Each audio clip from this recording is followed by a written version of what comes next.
பொங்கல் திருநாளை தமிழக மக்கள் கொண்டாடி வரும் வேளையில் கரும்பு விவசாயிகளுக்கு இந்த பொங்கல் கசப்பாக மாறியிருக்கிறது.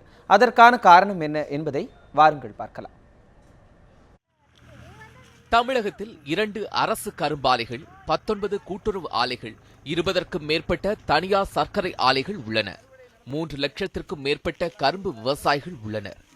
நடப்பாண்டிற்கான கரும்பு கொள்முதல் விலையாக டன் ஒன்றுக்கு 2300 ரூபாய் என்று மத்திய அரசு நிர்ணயம் செய்தது. அண்மையில் போக்குவரத்து செலவு 100 ரூபாய் உட்பட 550 ரூபாய் கூடுதலாக டன் ஒன்றுக்கு 2250 ரூபாய் என்று தமிழக அரசு அறிவித்தது. ஆனால் அதிகரித்துவிட்ட சாகுபடி செலவினால் இந்த தொகையும் கட்டுப்படி ஆகாது என்கிறார்கள் விவசாயிகள். கரும்பு வச்சுக்கிட்டு இருக்கோம் ஒரு 30 வருஷமா. எங்களுக்கு கட்டுப்படி ஆகிற ரேட்டு கவர்மெண்ட்டில் கொடுக்கறதில்ல. எங்களால் சாகுபடி பண்ண முடியல. கட்டுமான ரேட்டு எங்களுக்கு கொடுக்கணும். 4000 ரூபா கொடுத்தா எங்களுக்கு கட்டுப்படி ஆகும். டன்னுக்கு இப்போதைக்கு 4000 ரூபா கொடுத்தா கட்டுப்படி ஆகும். கவர்மெண்ட் அறிவிச்ச ரேட்டு எங்களுக்கு கட்டுப்படி ஆகாது.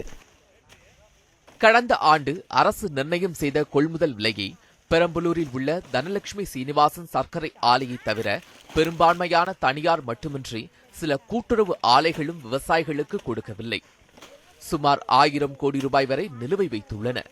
அரசு அதிகாரிகள், ஆலை நிர்வாகிகளின் அலட்சிய போக்கினால் கரும்பு விவசாய பரப்பும் விவசாயிகளின் எண்ணிக்கையும் குறைந்தே வருகிறது.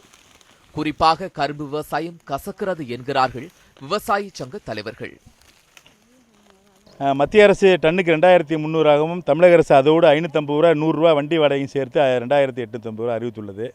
இந்த விலை எங்களுக்கு போதுமானதல்ல, மிகுந்த ஏமாற்றத்தை அளிக்கிறது. குறைந்தபட்சம் 4000 ரூபாய் விலை நிர்ணயம் செய்ய வேண்டும்.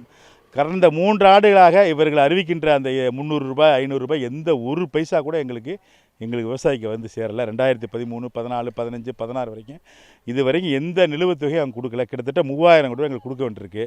இவங்க அறிவிக்கிறாங்க, ஆனால் ஆலைகள் வழங்குறதில்ல. தனியார் ஆலைகள் வழங்குறதில்ல.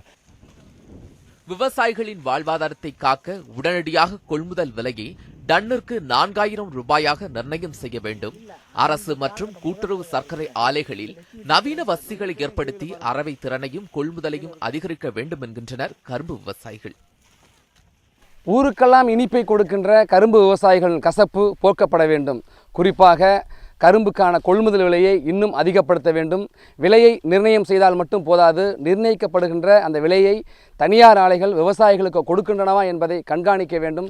தனியார் ஆலைகள் நிலுவை வைத்திருக்கிற நிலுவைத் தொகையை விவசாயிகளுக்கு உடனடியாக அரசு பெற்றுத்தர வேண்டும் என்பதே கரும்பு விவசாயிகளின் கோரிக்கையாக இருக்குது. ஒளிப்பதிவாளர் கார்த்திக் குமாருடன் ஜோ மகேஸ்வரன், நியூஸ் 7 தமிழ், திருச்சி.